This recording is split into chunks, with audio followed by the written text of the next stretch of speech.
Joe, I just want to begin by saying that I've just truly enjoyed getting to know you and learning more about your impressive career in photojournalism, which is what we're going to be talking about today. Thank you. And on behalf of MPA, I want to say that we're very grateful that you've agreed to this interview and to be our next Maryland Master. And you also helped us secure this lovely studio we're in here at the Baltimore Museum of Industry. Well, hopefully you can do all the interviews here in here. Well, we will be talking about that. Yeah. Great, good. So I also want to say that this is where your solo exhibition Correct. is. Shuttered, Yes. the fall, images of the fall of Bethlehem Steel, which we will talk about, and we're going to tour later. Okay, Good? fantastic. Good? So to begin, let's begin with your origin story. I know you were born and raised in Dundalk, Maryland, to a family of union workers. So could you just talk a little bit more about your beginning growing up in this area and how that influenced your interest in photography? My grandfather was Eastern Stainless. He was in the machinist union at Eastern Stainless, which was over by East Point Mall. It was a mini mill. They created the steel for the St. Louis Arch, which I only know because I have a copy of the Mill magazine with him in it, and there was a little news bulletin that said, we'll be making steel for a historic arch in St. Louis. I mean, that's all it was. So they're so humble. I mean, they should have been the front of the magazine, like we're building an arch for St. Louis, but they were just a small blurb in the news section. My grandmother was at Crown Cork and Seal and McCormick's. My father he's a retired city police officer. And my mom, who raised me, I don't think she's been union. She was a state employee for a minute, so she may have been, but I'm not sure. But she's still works for an iron fence company in Dundalk. So I go to see her quite often. So how did that influence your interest in photography or visual storytelling? Yeah, well, the photography part comes from my dad. Which I have his camera. He's a Vietnam veteran, and I have his camera from when he was in the Army. And when I was little, we used to go camping a lot, and he would take a lot of photos. He's an amateur photographer. So I think that and, things like photo magazines, like Geographic, just being around really interested me. I started taking photo classes in high school, as far back as high school. So early, like 9th grade, freshman year. So. Okay. And you began as a photojournalist with the Dundalk Eagle, the local weekly newspaper, and which was where you got started. I think it was the Steel Beat. Yeah, is that what it was called? Yeah, so if we go back a little bit further than the Dundalk paper, I lived in Prague for about 4 years as a journalist. And I got there because I had a film grant from Ilford to go to the UK to photograph, and I had all my gear stolen. So I took a bus to Prague and began as a written journalist there. So I had it's important because I had a written portfolio to bring to the paper when I came back to the States. And the combination of photo and writing is what got me the job at the paper. So, and I was there till about 2009, I think, at the Eagle. And yeah, I was on the Steel Beat. So to answer that question, I was just started covering it like around 2004 when Senator Mikulski was at the Union Hall all the time fighting, George Bush, the president at the time, had imposed tariffs, I think, on Russia. So we're trying to keep junk steel out of the industry or out of America. She was fighting very hard for that. So that's when I started to cover. That was the beginning of the end for the company, Bethlehem Steel, and of course Sparrows Point. Sparrows Point stayed around till about 2012 because we have the deepest water port in the country, so they could bring in ships loaded with pig iron, fully loaded, into the port, which is why it was around for so long. And a lot of the other mills had closed by then.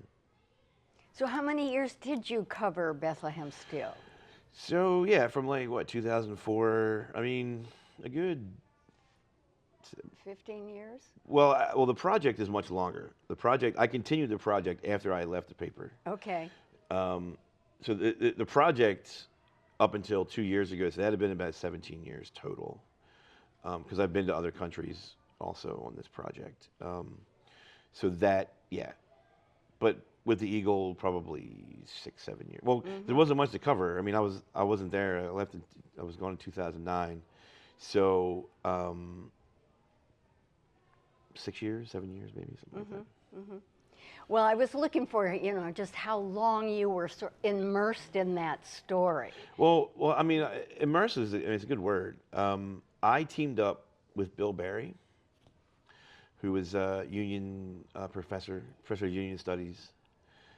He does a lot for workers' rights. He does a lot for education. He's invaluable to the union education community. So he was doing an oral history of Sparrows Point with steelworkers. So I started taking portraits for him outside of the paper. Besides covering it outside of the paper, I was working with Bill, and that goes back till about 2004, 2005 also. So I was in the community pretty well. I mean, I knew all the union bosses and things like that. So Well, that leads me to what I wanted to get to, which is that you didn't just cover the mill itself. You covered the community and all that was going on during the decline of the mill. right. And so can you talk a little bit about what that was like, telling those? I mean, sure. The owner, the International Steel Group, who bought Bethlehem Steel, owned by Wilbur Ross, who later became Trump's Commerce Secretary, single-handedly overnight wiped out the pensions of all of the retirees. Something else that Mikulski was fighting for was trying to get more money from Cobra and trying to get the mill to take up some of the slack of the pensions, which he'd had. Pure capitalism, didn't take it up. So, a lot of people that needed medical attention and wheelchairs and were incapacitated. I went to a lot of the union meetings, the retiree union meetings, and just every time they had a meeting, their benefits would be cut. They would just have an announcement, your benefits are being cut. There's a couple of shots in the show of those meetings. But you have to remember, it wasn't just steel on the peninsula. Right? We had GM, we had Unilever, a little further down the road, Boeing, so Northrop Grumman, that's only, my grandmother's house is in Eastwood, off Eastern Avenue. It's only a few miles down to Northrop Grumman into Essex, so it's not that far really. All these concentrated industries, but they're all gone now. So when I listen to you talking about this and seeing your images, I'm wondering who might have influenced your work and your style of photography. And I'm thinking of Audrey Bodine and his work, and Eugene Smith, the Pittsburgh Project. Yeah. That's a big one. I didn't come into Bodine until much later. Oh, okay. There's a lot of books. His daughter was did a lot of the Bodine books, but he's not really taught in school. So I found Bodine on my own. Okay. Later I was already shooting down the mills before I found the Bodine books.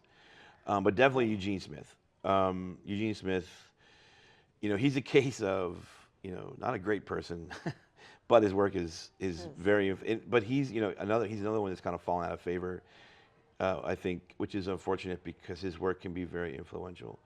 But, both him and Bodine, they manipulated a lot of their pictures, which I don't do any manipulation. You do not do any No. post-processing? Well, post-processing, okay, it's a broad term. Okay. So I do clean up dust and things like that. Okay. Bodine would add clouds to his pictures in the darkroom. He would go up to Maine, I think it was, and just take pictures of cloud formations and then fit them into his pictures down here. And then put them in the newspaper, which you don't do. Gene Smith would, paint eyes on people. I think the famous one of that is the Spanish funeral, where he opened the woman's eyes with paint. Um, and then there was one, the Albert Schweitzer one, he actually put physical things on top of the paper of the photograph, so Yes. gives it a three-dimensional effect. So I don't manipulate Okay. pictures like that. You know, it might be a good time for us to talk. We're going to tour the exhibit, but it might be a good time to talk a little bit about technology. Sure. Many people in our audience are going to be interested in your camera and lens and sort of your philosophy about photojournalism, and I know that's really important to understand. I like Nikon. I shoot because I can use a lot of the old school lenses, the manual lenses. I do shoot film. I didn't get it. I didn't get into digital till about 2005, so a little bit on the later side. I took some shots to a local magazine, it's no longer in publication, and the art director said, "Oh, you're the film guy," because when digital first came out, you had the early Nikons and the early Canons. Film died. I mean, you just were archaic.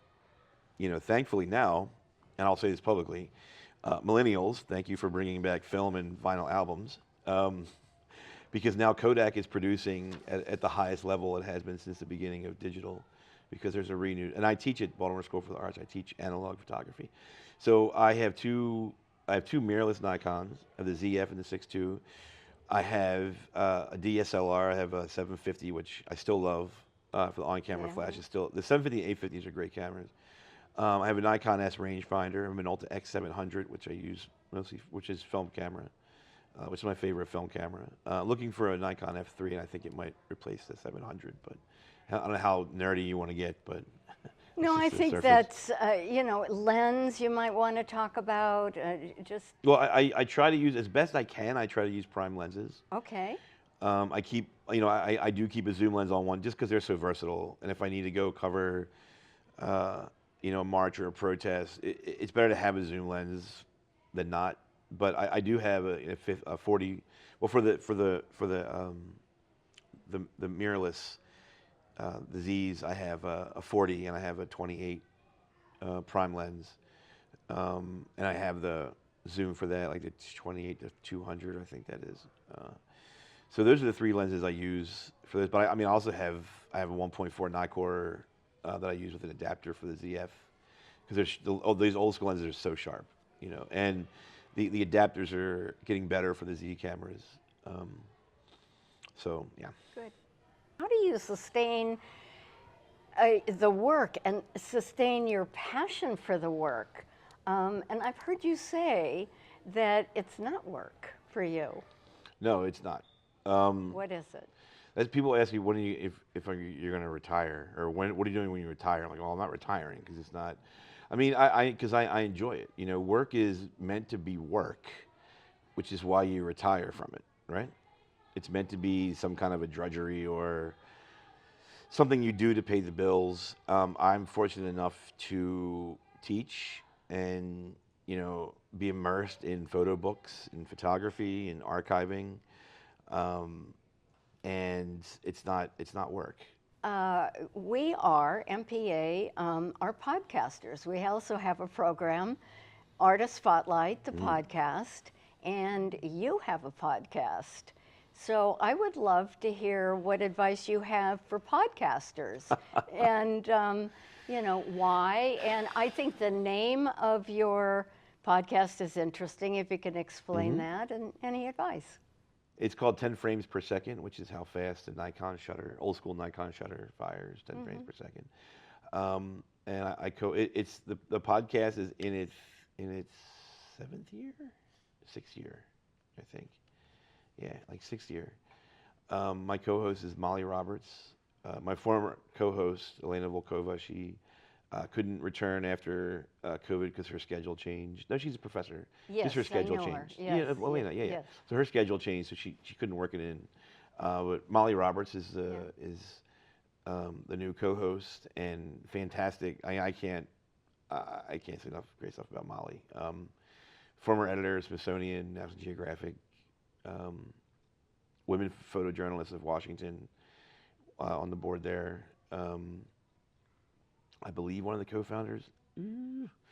I don't get any hate mail, but yeah, I mean, she brings so much to the podcast, and it's we call it a it's a photojournalism podcast by photojournalists for everyone. So we like to have a fantastic array of guests, but it's very accessible to the public. You won't hear two guys talking about their gear and their whiskey, and why they like Bodine. You know.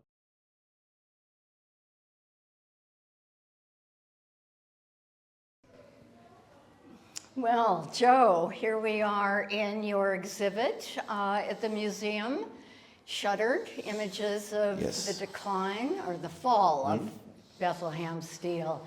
So I just want to say I'm quite moved by this exhibit. I have been here a number of times, and I see it so beautifully displayed. So, and that to me is important because of the nature of the images here. So let's start with an image you wanted. Let's start with the one that you like.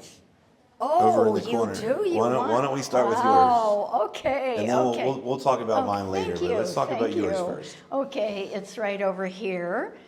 And it's called Benefit Cuts. And Yes, that's correct.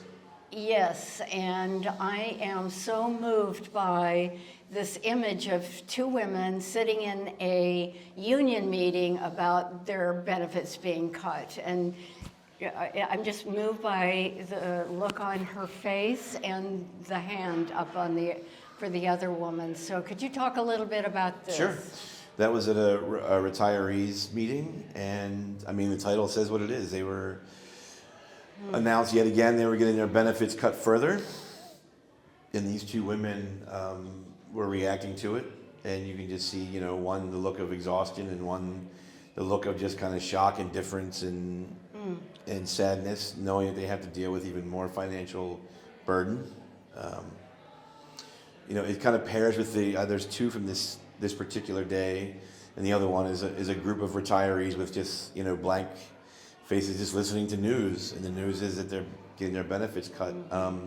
This was when I was with Deborah Rudisil, who I mentioned in our interview. This was the day that I was with her when she was talking to a lot of these retirees. So. Well, you've just captured the despair. I am just so moved by that. So thank you. Thank you. So we'll get on to the images that Okay. you want to talk about.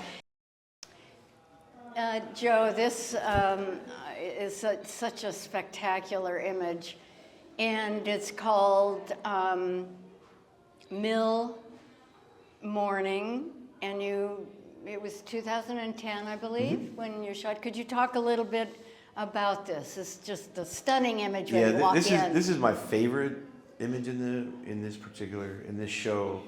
I do wish there was a person there to give this scale, but everything you see, I even left the dirt on my lens. I didn't even clean off the sensor, or the lens, because it was such grimy. This is the smog, around the mills. In 2010, it'll be gone in 2 years, which we'll look at in a second. But it's just the geometry of the mills, I think, really attracted me in the shadows. There was no.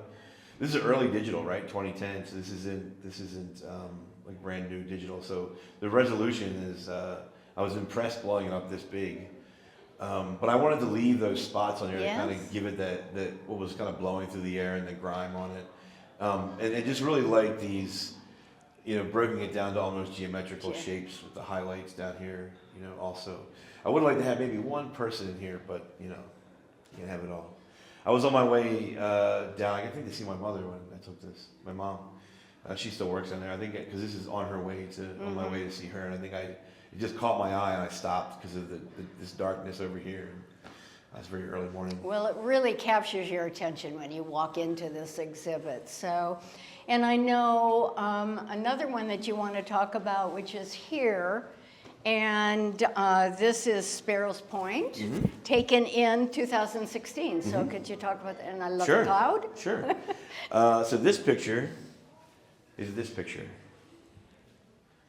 A few years later. Kind of wish it was bigger in the show, but we couldn't for space reasons. But this was reduced to this in a few years, and the cloud just really was there.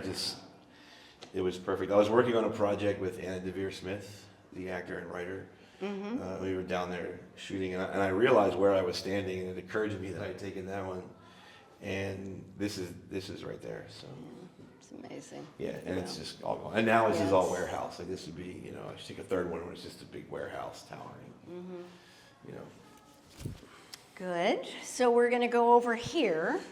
And this is one of your favorites too, right? You said. Well, I'm so moved by Right. this. Yes, it is. It's really stood out for me, and I know it's one that you wanted to talk about, which is called Disease of Despair, and it was in 2018. So, Sure. yeah. This is actually an iPhone photo. Oh, Because I was driving back from seeing my mom at work, and this is on Merritt Boulevard. There's a house that had all these crosses for victims of opioid addiction, which in all these communities, these post-industrial communities, it's a huge issue, drug abuse and opioid addiction. And I pulled over really quick. I took 2 shots with my phone. Thankfully, I had a new iPhone. As a reference, just so I wouldn't forget, and I came back a week later and all this is gone. So that's why it's an iPhone photo. We really wanted to have it in the show. And also, if you look at the catalog that's available with the show, there's shots from West Virginia of other houses that have these crosses. So this is like a theme that's running through all these communities. The catalog covers the UK, Northern Yorkshire, Ohio Valley, West Virginia, Pennsylvania, and of course Baltimore. That's in the catalog. This show they want to just really focus on Baltimore. But I've also been to Czech Republic, up to the border up there to photograph the former mills and communities up there. So that's that one. yeah. Powerful Thank you. image, yes. Thank you. And we're going to move on to the last image we'll talk Okay. about, which is someone I know you care a lot about, and Yes. it's a very interesting story. So could you tell us about? Sure. This is Bill Bordeaux. He was a member of the Mohican tribe, and they were known for operating on high steel. And they traveled the East Coast and the Midwest, in groups and building our skyscrapers and bridges. And he worked on the Bay Bridge. I went to high school with his granddaughter, and when I was putting the retiree project together with Bill Barry, his granddaughter had gotten in touch with me about taking a formal portrait. And as soon as I heard that he was a Bethlehem Steel retiree, I took him down. We did a city paper piece on him, actually, which is what this was for. He insisted on wearing the war bonnet. He made that headpiece as a teenager and still kept it. So I have to put that in there. I being a white photographer, I don't want anyone to think that I made him put that on. Yes, you but could- he had that with him, and he asked if he could wear it while I was photographing. And of course, I can't say no, right? So I'm looking so closely right now at his face, and what a face! It's just this wall, with these pictures, we wanted to show the diversity at the mills that employed. Over here, if you have a second, this portrait of Eddie Barty and his son. That's over together about 100 years of still making in one photo. and that These two. okay. Yeah. Eddie was integral in integrating the mills. And I think he worked there for 40, and his son also worked for about 40 years. That's 80 years, right? Of working in the mills. Don't quote me on those dates, but I'm pretty close. So. Well, thank you. Well, I'm just moved. I was when I first came here before I met you, and saw the images. And this is just a very powerful story Thank you. that you've told. Thank you. Thank you. And thank you for showing us around here. Joe, I would love now to talk about some very exciting news that you have, and that is that you are a finalist in the National Portrait Gallery's portrait competition. And you were chosen one of 36 out of 3,300 entrants. It's very exciting. And it will be exhibited in October of 2025 into 2026. So I'd love to know what that experience was like for you and what you're anticipating the experience to be when it's in the gallery and people are. Well, let me start off by saying, full disclosure, I cried for a half hour. The poor bartender at the place I go to, there was no one there when I got the news, and he gave me a good shoulder to cry on for a half hour. I read about that in Facebook. Yeah, I'm not ashamed. No, I'd been a semifinalist for the Outwin Prize before, about 9 years ago. That's the year that Amy Sherald won the whole thing. And that was for a Native American portrait that I did of a family friend. This year, I had a portrait that I had taken for Baltimore Magazine, and you can only submit. It's once every 2 years. It's a very rigorous one. It's a very rigorous competition. If you're a semifinalist, you cannot participate for 2 more years. So I mean, I basically waited, 2 cycles before I even had anything remotely that I thought would be good enough. You can only submit one piece. So you can't do multiple pieces. It has to be displayable, so you have to be able to print it somehow or display. I think this year's the first time they got video work, but it should be 2D. And this was a portrait that I took uh, in the Eastern Shore for Baltimore Magazine. I'm not allowed to say too much about it because Okay. they want to reveal it, Mm-hmm. the big reveal, so we're not allowed to say too much about it or show the work, even though they showed it when we were finalists. I don't know, but now we have to take it off our social medias and stuff because the big reveal is in October. But this time, I use my students. I always use my students. They're my just a quick sidebar. The new book was edited by Audrey Weiss, who's one of my students from last year. She edited it with me. So I Which was book is that? This is a The Trumplet Trumplet. book. Yeah. Mm-hmm. She edited that. So I always ask my students because they listen, man. They have great Mm. eye. They're the best gauge um, of work. So and they're very honest. They're very honest. I tell people, I have my mom to tell me how great I am. Like I want an opinion on this. I got that covered. But so I gave them 3 pictures and to pick from, and this is the one that they overwhelmingly went with out of the 3 portraits. Again, you can only submit one piece, so you can't do 15 images or 10 images like a usual competition. And these are people that have already been in museums. I know I'm here, and I shouldn't say that. I mean, I don't put myself that high, but the image is it's very worthy. I love it. And yeah, I found out in an email, and I almost didn't open it because I thought, because it said thank you for your submission, right? I'm like, God, you shouldn't start that way, But I actually you have no idea how close I was to just deleting it, because I thought it was going to be, you know, please try again in 10 years. But yeah, so I found that I was actually a finalist. Um, and when you're a semifinalist, they come to your studio or house with a big truck, it's a National Portrait Gallery. They box it up, and 2 handlers take it out. It's like having some prestigious boarding school coming for your child. We'll take them to Oxford from here. Like, okay, that's great. But yeah, it was a really good experience. I don't think I'm ready to see it in the National Portrait Gallery in D.C.